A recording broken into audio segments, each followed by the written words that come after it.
सुबह भी फोन आया, बड़ी याद आ रही। और रात्रि में महाराज श्री पहुँचे और सुबह से ही सेवाएं में जब चरणों में पहुँचा श्री गौरी गोपाल भगवान के, महाराज श्री वहाँ भी व्यस्त थे। सभी भक्तों के किसी का दुख, किसी का कुछ तकलीफ, पर सबको उपाय बताते हैं।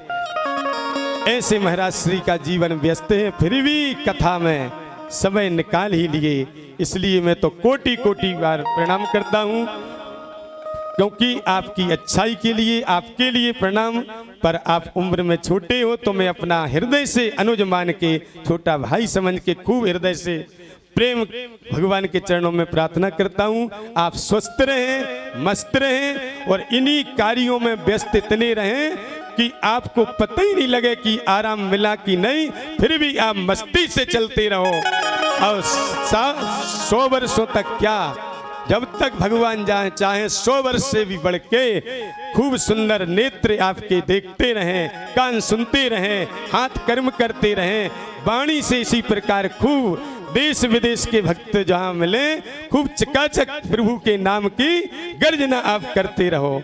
इसी दिव्य भावनाओं कामनाओं के साथ भागवत भगवान के चरणों में प्रणाम करता हूँ, हृदय से वंदन करता हूँ। पूज्य महाराज श्री जी की वाणी का लाभ लें और उसके बाद हम लोग आगे की चर्चा कथा की बात करेंगे। पूज्य महाराज श्री जी के चरणों में आप सभी हाथ जोड़ के प्रार्थना करें। पूज्य महाराज श्री जी, आप हमारे हृदय में भगवान की चर्चा प्रवेश कराते रहते हो, आपके चरणों में निवेदन है आप अपनी वाणी से आशीर्वचन प्रदान करते हुए हम सबके जीवन को कृतार्थ करें। पूज्य महाराज श्री।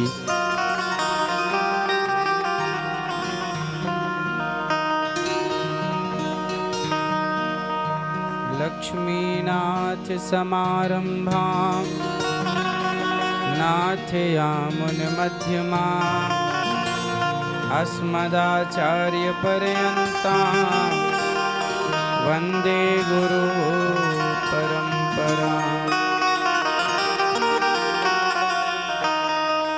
जय जय श्री राधा रमण, जय जय नवल किशोर, जय गोपी चित चोर प्रभु, जय जय माखन चोर। बोलिए भक्त वत्सल भगवान की, श्री वृंदावन बिहारी लाल की, श्री गौरी गोपाल भगवान की जय। परम मंगलमय भगवान श्री कृष्ण की वांगमय प्रतिमूर्ति श्रीमद् भागवत महापुराण। भगवान बड़े दयालु हैं कि भगवान ने आप सबको धाम में बुलाकर और दिव्य कथा का रसपान ऐसे दिव्य महापुरुषों से करा रहे हैं। पूज्य महाराज जी के चरणों में दास अनिरुद्ध का कोटि कोटि नमन। आपकी वाणी सबके हृदय में भगवान की प्रतिष्ठा कर रही है।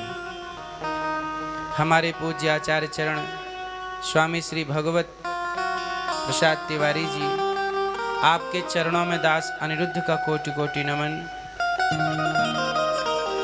भगवत कृपा से ही भगवत कथा मिलती है और भगवत कथा को सुनाने वाले भगवत कृपा से भगवत प्रसाद तिवारी जी ही हैं। तो भागवत जी की कथा कौन सुना रहा है? भगवत कृपा से भगवत जी सुना रहे हैं। तो ये देखिए, भगवान कभी सुदर्शन लेकर, शंख लेकर, चक्र लेकर, बांसुरी लेकर, धनुष बाण लेकर इस कलिकाल में तो प्रकट ना होंगे। इसलिए हम सबको भगवान आचार्य के रूप में, गुरु के रूप में प्राप्त होते हैं। इसलिए पूज्य महाराज जी जो आपको सुना रहे हैं, वो एक एक शब्द जो कान के भीतर जा रहा है, वो क्या कर रहा है? जब राम मंदिर बना तो एक पत्थर की मूर्ति में प्रतिष्ठा की गई और वो मूर्ति भगवान के रूप में जानी पहचानी गई। सामान्य पत्थर की मूर्तियां ही होती हैं, पर प्रतिष्ठा होने के बाद वो पत्थर नहीं रह जाता, वो भगवान हो जाते हैं। उसी तरह हम सब सामान्य मूर्तियां हैं ईश्वर की बनाई हुई, लेकिन जब ईश्वर की बनाई मूर्तियों में जब भागवत सुन कर के भगवान की प्रतिष्ठा होती है तो कहते हैं, तुलसीदास जी कहते हैं कि जाके हृदय सांच है ताके हृदय आप। लोग कहते हैं ना सबके भीतर भगवान है, ये बात सही है कि गलत है? सबके भीतर भगवान, पर तुलसीदास जी कहते हैं नहीं, सबके भीतर भगवान नहीं है। किसके भीतर है? सत्य बराबर तप नहीं, झूठ बराबर पाप, और जाके हृदय सांच है प्रभु ताके हृदय आप। जिसके हृदय में सत्य की प्रतिष्ठा ना हो, जिसके हृदय में सत्य ना हो, जिसके हृदय में करुणा ना हो, दया ना हो, प्रेम ना हो, बताओ उसके भीतर भगवान रहेंगे? ये बात सही है कि सिए राम में सब जग जानी, वो तो भक्त का भाव है कि हम सब में ईश्वर का दर्शन कर रहे हैं, सर्वम खलविदम ब्रह्म। लेकिन हम तो कह रहे हैं कि सब में भगवान है, पर भगवान से पूछो कि प्रभु आप सब में हो? ये बताओ, जहां गंदगी होती है क्या आप वहां जाना पसंद करते हैं? बोलो। जहां गंदे विचार हों क्या उस हृदय में भगवान बैठना पसंद करेंगे? जिसका हृदय निर्मल, इसलिए ना कहा निर्मल मन जन सो मोहि पावा, मोहि कपट छल छिद्र न भावा। यदि आपका हृदय पवित्र है तब ना भगवान प्रतिष्ठित होंगे। यदि आपके हृदय में गंदगी भरी है तो आपके हृदय में ईश्वर का क्या काम? क्यों जाएंगे वो? इसलिए भागवत क्या करती है? भागवत आपके भीतर सत्य की, दया की प्रतिष्ठा करके ईश्वर को प्रतिष्ठित कर देती हैं। कथा, भगवान की कथा, भागवत कथा। इसलिए गीता में ना कहा कि प्रविष्टः कर्ण रंध्रेण, मैं कहाँ से प्रवेश करता हूँ? कानों से। किसके द्वारा? शब्द ब्रह्म, शब्द के द्वारा। जब भागवत जी के शब्द कानों से जाएंगे तो भगवान की प्रतिष्ठा हृदय में ना होगी, भगवान तब हृदय में प्रतिष्ठित होंगे। इसलिए जिसके हृदय में सत्य है, प्रेम है, उसी के पास भगवान है, वही ना अनुभव कर पाते हैं। सब थोड़ी भगवान का अनुभव कर पा रहे हैं। दुर्योधन थोड़ी कर पाया कृष्ण का अनुभव, शकुनी थोड़ी कर पाया कृष्ण का अनुभव, अर्जुन कर पाए। सबके हृदय में भगवान होते तो सब ना अनुभव कर लेते, फिर रावण भी कर लेता, विभीषण ही क्यों कर पाया? है ना? इसलिए भगवान सबके भीतर होते नहीं, सत्संग करके, संतों का संग करके प्रतिष्ठित करना पड़ता है।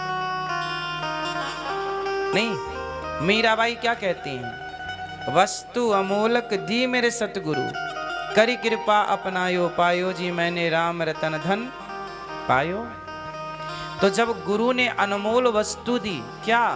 नाम, मंत्र। जब उस मंत्र को हृदय में प्रतिष्ठित किया तब ना मीरा को ऐसा लगा कि ईश्वर मेरे भीतर ही है। वो मंत्र ही ना होता, गुरु कृपा ही ना होती, सत्संग ही ना होता तो मीरा के भीतर भी ईश्वर का अनुभव कैसे होता? मीरा को भी कैसे होता? बड़े बड़े संतों को अनुभव, कबीरदास जी को अनुभव हो गया कि मेरे भीतर ईश्वर हैं, सब में ईश्वर है। पर कबीरदास जी को यह अनुभव हुआ कब? जब उन्हें गुरु मिले रामानंदाचार्य जैसे महापुरुष, तब ना गुरु ने मंत्र देकर, इसलिए कहते हैं गुरु मंत्र। गुरु मंत्र कानों से गुरुजी हृदय में प्रतिष्ठित करते हैं, और जिसके हृदय में मंत्र प्रतिष्ठित है उसी के भीतर भगवंत प्रतिष्ठित हैं। मंत्र प्रतिष्ठित नहीं तो भगवंत क्यों प्रतिष्ठित होंगे? इसलिए हमारे यहाँ जन्म से ब्राह्मण नहीं होता, इसलिए जब उसका यज्ञोपवीत होता है तब उसे द्विज कहा जाता है। अब ये पूरा पंडित हो गया, पूर्ण ब्राह्मण। क्यों? उसके हृदय में गायत्री प्रतिष्ठित हो गई। जब यज्ञोपवीत होता है तो ब्राह्मण को क्या दिया जाता है? गायत्री दी जाती है, गायत्री मंत्र दिया जाता है। जब तक गायत्री मंत्र की प्रतिष्ठा हृदय में नहीं होती तब तक वह वेद नहीं पढ़ सकता, तब तक वह द्विज नहीं है, पूर्ण ब्राह्मण नहीं है, वो यज्ञ करने का अधिकारी नहीं है। बहुत सारे अधिकार नहीं मिलते उसे यज्ञोपवीत के बिना। तो बिना प्रतिष्ठा के आप वेद पढ़ने के अधिकारी नहीं हैं। गायत्री की प्रतिष्ठा के बिना वेद के अधिकारी नहीं हैं। तो भागवत जी की प्रतिष्ठा जब तक मन मंदिर में हृदय में नहीं होगी तब तक भगवान हृदय में प्रवेश नहीं करते। इसलिए जो भागवत श्रवण करते हैं तभी भागवत सुनने के बाद भगवान प्रवेश करते हैं भागवत के साथ। इसलिए आप बड़े भाग्यशाली हैं, कैसे दिव्य महापुरुषों से भागवत सुन रहे हैं जो दिन रात भगवत चिंतन ही करते रहते हैं। इनका और कोई काम नहीं है भगवत चिंतन के सिवा। संतों का क्या काम, कछु लेना ना देना मगन रहना। ऐसे जब संत अंदर बाहर भरे हों भगवत प्रेम से तो जो भरा है वही ना आपको भरेगा। टंकी भरी होगी तब आपका लोटा भरेगा, ऊपर टंकी ही खाली है तो आपका लोटा कैसे भरेगा? सही है कि गलत है? तो जब गुरु भरे होंगे भक्ति और प्रेम से तब वो शिष्य को भरेंगे भक्ति और प्रेम से। गुरु ही नहीं भरे होंगे तो भक्त को क्या भरेंगे?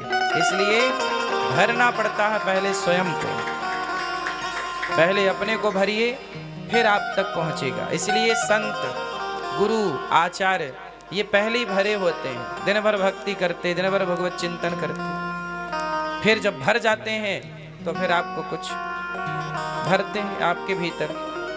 क्यों मैया, कथा अच्छी लग रही है? कथा सुना करो, खूब नाम जप किया करो भगवान का, भगवान के सिवा कहीं और ना ध्यान दिया करो।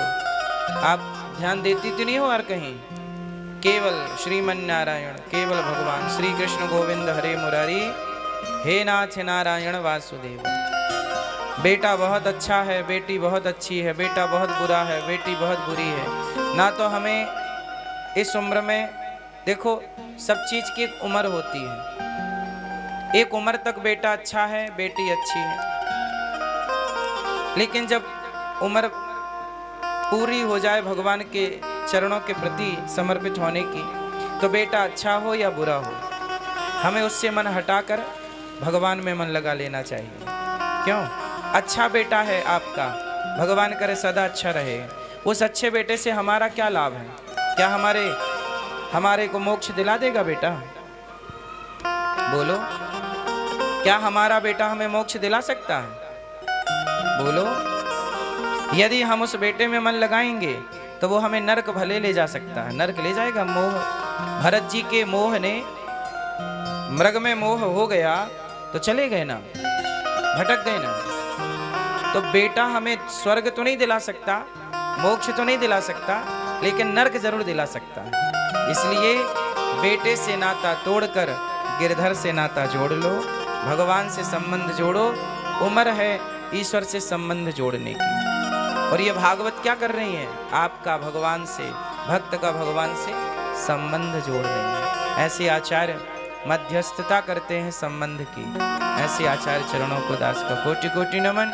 आप कथाएं सुनते रहें। क्या हम आपको कह सकते हैं? पूज्य महाराज जी तो अमृतधार आप तक पहुंचा ही रहे, सब कथा सुनते रहें। ऐसे आचार्यों का आदर सत्कार सम्मान करते रहें। जय श्रीमन्नारायण। आचार्य जी के चरणों में दास अनिरुद्ध का कोटि कोटि नमन। आपके चरणों में आकर आपके दर्शन हुए, भक्तों के दर्शन हुए, दास कृतार्थ हुए।